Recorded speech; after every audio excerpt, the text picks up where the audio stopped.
Une question vraiment délicate à laquelle je vais tout de même tenter de répondre. Mon mari, suite à un AVC, ne peut plus avoir de relation charnelle normale.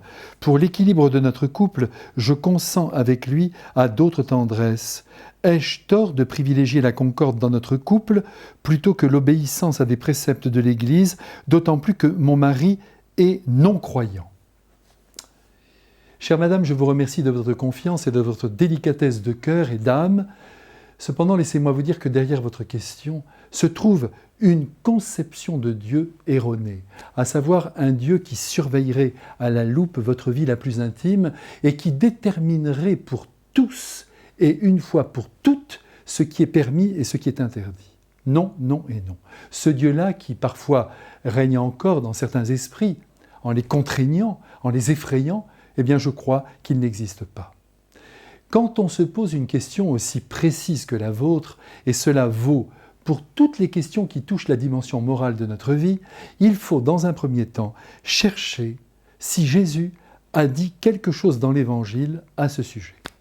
Et en ce qui concerne le sujet qui vous occupe, je dois vous dire qu'il n'a rien dit.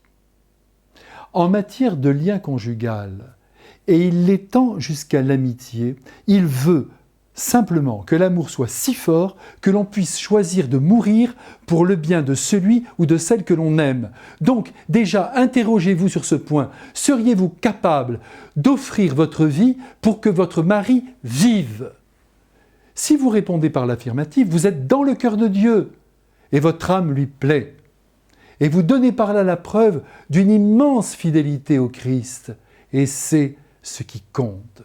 Ce qu'il condamne, mais en redonnant toujours une chance, que dis-je, 1000 chances s'il le fallait, à ceux qui sont tombés dans ce drame, c'est l'infidélité, c'est l'adultère. Voilà ce qui le préoccupe.